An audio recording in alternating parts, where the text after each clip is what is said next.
2021ခုနှစ်တုန်းကတူရကီနိုင်ငံမှာအသက်50ကျော်အရွယ်ရှိတဲ့ဘေဟန်မူထလူလို့ခေါ်တဲ့လူတစ်ယောက်ခါ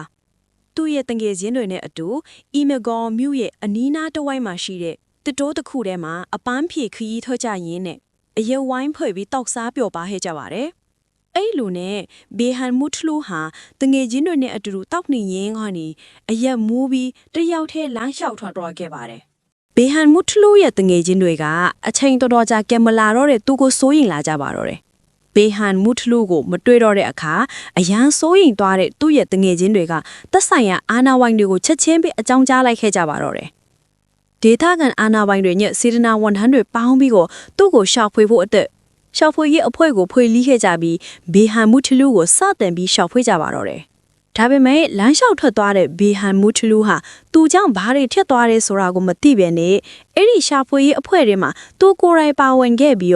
သူ့တငယ်ချင်းတွေနဲ့ဒေတာကန်အာနာပိုင်ကဲဆယ်ရေးအဖွဲ့အနေနဲ့အတူတူသူကိုယ်တိုင်ပါကူညီရှာဖွေပေးသူတယောက်အနေနဲ့ပါဝင်ခဲ့ပါတယ်။ဒါပေမဲ့ဘေဟန်မူထလူတယောက်ကတော့သူတို့ရှာနေတဲ့သူဟာသူကိုယ်တိုင်ပဲဆိုတာကိုလုံးဝမသိခဲ့ပါဘူး။ဘေဟန်မူထလူဟာနိုင်ပေါင်းများစွာကြာအောင်စေတနာဝန်ထမ်းအဖွဲ့နဲ့အတူတူတတော်ထဲမှာသူ့ကိုယ်တိုင်လိုက်လံရှာဖွေပေးခဲ့ပါတယ်။အချိန်တော်တော်ကြာရှာဖွေပြီးတဲ့နောက်မှာတော့သူ့ရဲ့ဘေးနားကလူတစ်ယောက်ကသူ့ရဲ့နာမည်ဖြစ်တဲ့ဘေဟန်မူထလူဆိုတဲ့နာမည်ကိုအတန်ကျဲကျဲအော်ခေါ်ခဲ့ပါတယ်။အဲ့ဒီအခါအဖွဲ့ဝင်တွေနဲ့အတူရှာဖွေနေတဲ့ဘေဟန်မူထလူကိုယ်တိုင်ကကျွန်တော်ဒီမှာပါလို့ပြန်ထူးလိုက်တဲ့အခါမှာတော့ပျောက်ဆုံးပြီးသူတို့ရှာဖွေနေတဲ့သူကိုတွေ့သွားတာကိုသိရှိသွားခဲ့ကြပြီးသူတို့ရဲ့လူပြောက်ရှာဖွေလုပ်ငန်းစဉ်လည်းပြီးဆုံးသွားခဲ့ပါတယ်။ဘေဟန်မူထလူတကောင်ကြောင့်အားလုံးကစိတ်ဆိုးရမလို့ရဲရမလို့ထစ်ထည့်ပါတယ်